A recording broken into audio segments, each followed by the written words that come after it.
Hello Mysore family, कैसे हैं आप सब। आज मैं आपके लिए बहुत इंटरेस्टिंग सी रीडिंग लेकर आई हूँ। आज मैं आपको बताने वाली हूँ कि आपके लिए लोग क्या सोच रहे हैं, क्या बातें करते हैं और उनके क्या थॉट्स हैं। तो बहुत ही इंटरेस्टिंग सी आज की रीडिंग रहने वाली है और टाइटल डिस्क्रिप्शन देखकर आपको बहुत कुछ पहले ही समझ आ गया होगा कि हमारा टॉपिक किस रिगार्डिंग रहने वाला है। जी हाँ, तो मैंने कार्ड्स पहले ही सिलेक्ट कर लिए, इसलिए काफ़ी कुछ मुझे पहले से पता है। बट फिर भी रीडिंग स्टार्ट हो रही है, आप लोग की एनर्जी मुझ तक आनी चाहिए, तो प्लीज़ कमेंट बॉक्स में ज़रूर अपनी एनर्जी भेजिए। इष्ट देवता को याद कर लीजिए, देवी देवता को, ताकि आप जो सुनने वाले हैं वो 100% आपके लिए ही हो। और कमेंट करेंगे तो काफ़ी हद तक आपकी एनर्जी मुझसे मिल पाएगी, यानी कि मैं आपकी एनर्जी पकड़ पाऊँगी, ताकि आने वाली सारी रीडिंग्स आपसे रेजोनेट करें और आप क्लेम करते हैं इसी दौरान, क्योंकि it's only way of communicating with each other. और जैसे कि आप सब जानते हैं, tarot is actually energy based thing, तो आपकी एनर्जी उसी हिसाब से कम्युनिकेट जो करते हैं, वो जिस एनर्जी से आप कमेंट करते हैं, that energy I can feel, तो I can pick that energy, तो वो बहुत चांसेस बढ़ जाते हैं कि आपसे रेजोनेट हो। And please subscribe my channel, hit the bell icon. और चैनल पे जो पहले से जुड़े हैं उनका तहे दिल से शुक्रिया। कीप सपोर्टिंग, सुपर थैंक्स बाय कर सकते हैं to support, to show your gratitude. और ये पूरी तरह जनरल रीडिंग है, इसलिए सभी राशियों के लिए है, सभी जेंडर के लिए है, मेल फीमेल ट्रांस सबके लिए है ये रीडिंग। आप लोग अपने अनुसार देखिएगा कि आपसे कितना परसेंट रेजोनेट हो रही है, 100% पार्शियल हो रही है, तो आप लोग प्लीज़ बताइएगा, ठीक है। तो जैसे कि जितना मैं आपको ये बताना चाहती हूँ वो ये है कि पर्सनल रीडिंग के लिए आपको अपॉइंटमेंट बुक करना पड़ेगा, और जनरल रीडिंग तो ये फ्री है ही, बट आप सुपर थैंक्स बाय कर सकते हैं अगर आपको ज़रूरत लगे तो ज़ेन टैरो से जो हमने कार्ड सिलेक्ट किए हैं उनसे हमें एक चीज़ क्लियरली पता चल रही है आपके बारे में ना। अपोजिट जेंडर जो है वो बहुत ज़्यादा सोचते हैं, मतलब बहुत ज़्यादा इन्फेचुएटेड फील करते हैं, कनेक्टेड फील करते हैं, और कहीं ना कहीं उनको बहुत जल्दी आपसे अट्रैक्शन हो जाता है, बहुत जल्दी आपसे तालमेल बैठ जाता है उनका, और बहुत ज़्यादा अट्रैक्टिव लगते हो आप। अच्छा, इस चीज़ से काफ़ी लोगों को बहुत ज़्यादा प्रॉब्लम रहती है, आपके कैरेक्टर के बारे में फिर बहुत चर्चाएं होती हैं, because people love you, people admire you. उनका जो एडमरेशन है, उनका जो पॉजिटिव एनर्जी है, वो आपके प्रति लोगों को देखकर अच्छा नहीं लगता, चिढ़ जाते हैं, वो जलन हो जाती है उन्हें, because you are a lovers kind of person. मतलब जैसे कहते हैं ना, एक यूनिवर्सल लवर, ऐसा नहीं कि सिर्फ only for a one person you can die. आप मतलब अपने भाई बहनों के लिए, अपने मतलब आप सिर्फ एक इंसान के लिए मरने मिटने वालों में से नहीं हो। आप एक ऐसे इंसान हो कि आप जिससे कनेक्टेड हो ना, तो उससे डीप रूट लेवल तक कनेक्टेड हो, फिर वो बॉन्ड आपके लिए बहुत मैटर करता है। चाहे वो एनिमल हो, जैसे कि हो सकता है आपके पेट हो कोई, तो आप अपने पेट से बहुत प्यार करेंगे। उस पेट के जाने के बाद आपने खुद को बहुत महसूस किया होगा कि आप अंदर से एकदम खोखले हो गए हो, या वो आपकी लाइफ में आए तो बहुत बड़ा एक आपने चेंज अपने अंदर देखा, तो आपका मतलब बहुत जल्दी नेचर से कनेक्ट हो जाता है। तो लोग, ऐसे लोगों को ना, देखो, आपको लगता है कि सब एक से ही तो हैं, बट नहीं। जो लवर्स नेचर का होता है, जो पॉजिटिव नेचर का होता है, उसकी ऊर्जा अलग होती है, उसका ऑरा अलग रंग का होता है, उसकी एनर्जी बिल्कुल डिफरेंट होती है, लोग उससे अलग तरीके से कनेक्ट करते हैं। तो आपसे लोगों का कनेक्शन बहुत अलग लेवल का है, आपके साथ लोग सेलिब्रेट करना चाहते हैं। जैसे कि मैंने बोला, अपोजिट जेंडर जो है वो आपको जज नहीं करते हैं, आप किसी भी वे में हो तो आपका मतलब, कुछ लोग ऐसे हैं जो फ़ायदा उठाने के सेंस में मिलते हैं, कुछ लोग ऐसे हैं कि जो आपके साथ इन्जॉयमेंट के सेंस में मिलते हैं, बट वो मिलते हैं आपसे, उनको अच्छा लगता है, they really enjoy your company, they love your company, उनको बहुत अच्छा लगता है।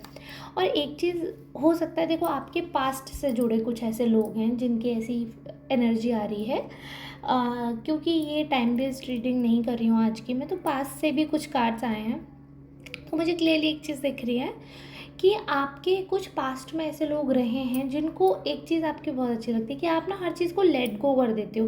मतलब अगर किसी इंसान को आपके साथ नहीं रहना है, या कोई इंसान है आपके साथ बुरा व्यवहार कर रहा है, किसी इंसान को आप नहीं पसंद आ रहे हैं, तो आप उनके साथ किसी भी प्रकार की ज़बरदस्ती नहीं करते हैं, ज़िद नहीं करते हैं, आप उनको छोड़ देते हैं। आप उनको कहते हैं कि चलो ठीक है, जैसे तुमको करना है वैसे करो, बट आप प्रेशराइज़ नहीं करते और धीरे धीरे, चाहे वो ग्रजेस हों, चाहे कोई ऐसी सिचुएशन हो जो आपको बहुत ज़्यादा टॉर्चर कर रही हो, बहुत ज़्यादा परेशान कर रही हो, आप उन चीज़ों को लेट गो करते हो, उन चीज़ों को जाने देते हो, उन चीज़ों से ट्रिगर नहीं होते हो।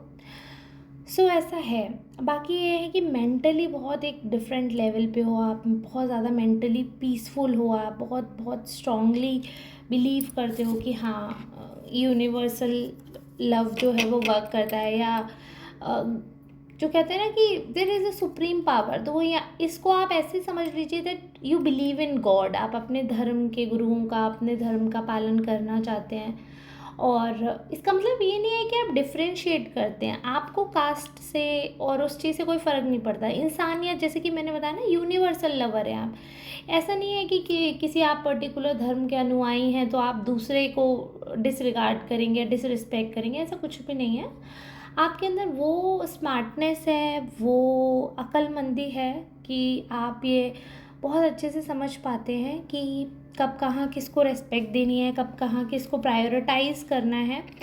और जैसे कि अपोजिट, जैसे मैंने बोला कि बाकी अदर, स्पेशली अगर फीमेल है तो मेल्स आपके बारे में क्या सोच रहे हैं, मेल है तो फीमेल क्या सोच रहे हैं, उनको ऐसा लगता है कि आप ना बहुत लाइफ में स्लो चलते हो। मतलब अगर किसी को फॉर एग्जांपल आपके साथ रिलेशनशिप में आना है तो you will take your time. आप ऐसे पर्सन नहीं हो जो जो 2 दिन में, जैसे आजकल कई बार, मैं इसको जनरलाइज नहीं कर रही हूँ, but I have seen people, I have listen some stories, तो आई हैव कैलकुलेटेड दिस कि ऐसा है, ये चल रहा है मार्केट में कि अब तो लोग 2 दिन में पट जाते हैं, 4 दिन में शादी कर लेते हैं, फिर वो शादी 4 दिन में निबट भी जाती है। तो वो वाला चीज़ है, बहुत बहुत हाइपर एक्टिव हो जाते हैं लोग लव के उसमें। तो वो आप नहीं हो, you take your time.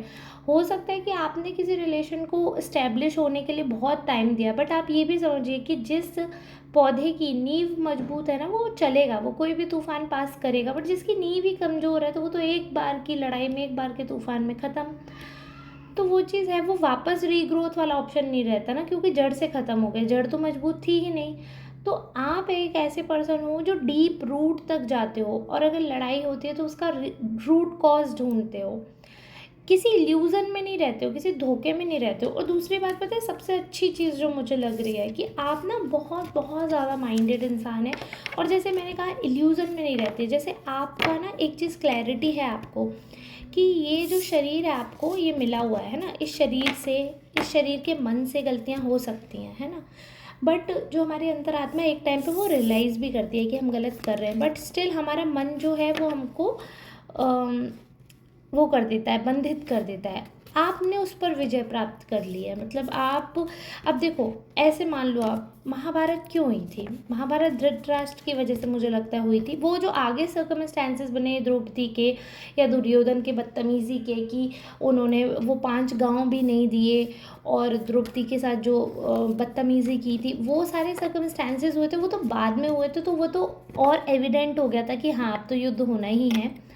But मैं आपको बता रही हूँ इसकी नींव कहाँ से पड़ी।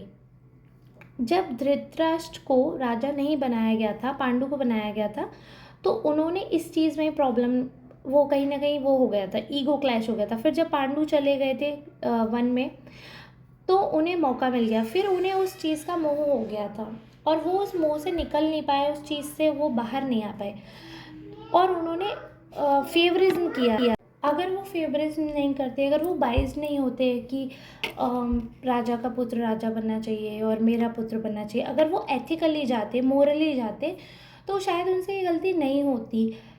बट उन्होंने कहीं ना कहीं नज़रअंदाज किया, अपने सामने जो गलतियां हो रही थी उनको अनदेखा किया। वो चाहते तो स्ट्रिक्ट एक्शन ले सकते थे।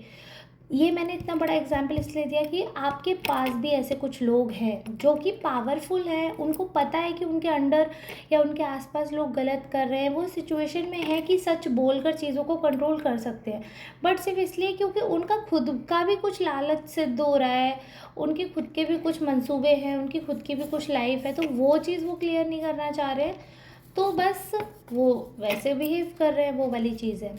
हालांकि ये है कि बहुत बार ऐसा हुआ है, बहुत बार सिचुएशंस ऐसे रही हैं कि आपको हीलिंग प्रोसेस में जाना पड़ा, क्योंकि बहुत बार आप इतने फ्रस्ट्रेटेड हो गए, आपको समझ ही नहीं आया कि दूसरों से अगर आपको अटेंशन मिल रहा है तो बाकी कुछ लोगों को इतनी मिर्ची क्यों लग रही है। अगर कोई आपकी तारीफ़ कर रहा है तो सामने वाला तुरंत आपको कंपैरिजन उसमें शीट में क्यों लेकर आ रहा है, कि बिल्कुल जैसे नहीं छोटे पे करते थे, अंतर बताएं, डिफरेंसेस, ये अरे इसमें ये है, इसमें ये, तो हम में तो ये है, तो वो वाली सिचुएशन आपके साथ होने लगती है बच्चों जैसी। तो वो चीज़ आपके लिए बहुत ज़्यादा फ्रस्ट्रेटिंग भी रही है, क्योंकि लोगों से आपको जब अटेंशन मिलता है, लोगों में के बीच में जब आप चर्चाओं का विषय बनते हैं, स्पेशली अगर वो तारीफ़ें हैं, वो चर्चाओं में आपकी तारीफ़ें हो रही हैं, तो कुछ लोगों को बहुत ज़्यादा मिर्ची लगती है खुद। इसीलिए मैंने आपको धृतराष्ट्र का एग्जाम्पल दिया आपको, कि कुछ लोग वैसे ही हैं जो आज की डेट में अंधे नहीं हैं, बट वो अंधे बनने का नाटक कर रहे हैं, क्योंकि उनको पता है वो गलत है, और उन्हें ये भी पता है कि गलत कौन है कौन सही है, उनको ये भी पता है।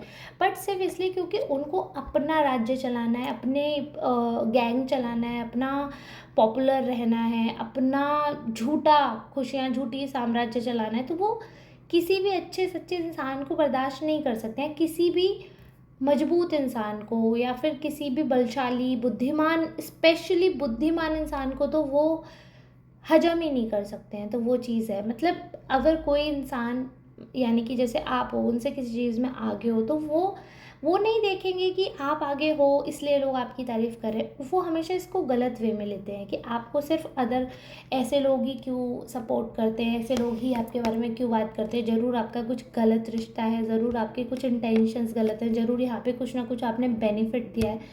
सो आपको बहुत सारे लोग बहुत कुछ, स्पेशली आपसे जलने वाले, अब आप समझ रहे हो, आप कनेक्ट कर पा रहे होगे, मैंने इतना बड़ा एग्जाम्पल आपको दिया।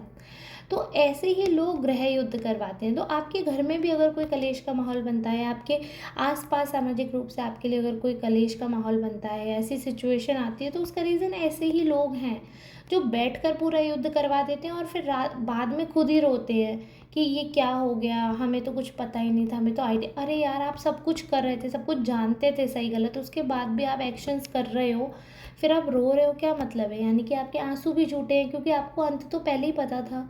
ये तो सब जानते हैं, बुराई का अंत होता ही है, एक ना एक दिन तो होता ही है। तो जलन का, गलत कामों का, गलत बातों का अंत तो होना ही है। एट द एंड प्रभु सच्चाई का साथ देते ही हैं।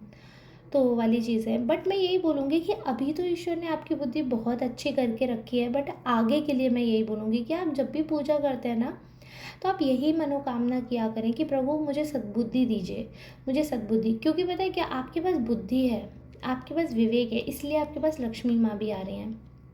बट बुद्धि का किसी को नहीं पता कब फिर जाए, क्योंकि कुछ लोग ऐसे भी हैं आपके आसपास जो कुछ गलत प्रक्रिया आपके साथ करना चाहते हैं, आप समझ रहे हैं, कुछ नेगेटिव वे में इल बिहेवियर कुछ आपके साथ करना चाहते हैं, और गंदे गंदे तंत्र विद्याएं भी करवाने की कोशिश कर सकते हैं। तो ऐसे में सिर्फ यही है कि मुझे लगता है कि इन सब चीज़ों से एक स्पिरिचुअल पर्सन ही बच सकता है। तो आपको यही करना है कि प्रभु से यही मन्नत मांगनी है, क्योंकि अगर बुद्धि सही रहेगी, विवेक रहेगा, तो आप धन भी कमा लोगे। अदरवाइज अगर बुद्धि ही नहीं है तो धन तो आप आया हुआ भी गवा दोगे, आप उसे रोक ही नहीं पाओगे। तो इसलिए सब, चाहे रिश्ते चलाने के लिए हो, चाहे ज़िंदगी चलाने के लिए हो, चाहे बिजनेस या जॉब चलाने के लिए हो, बुद्धि अति आवश्यक है।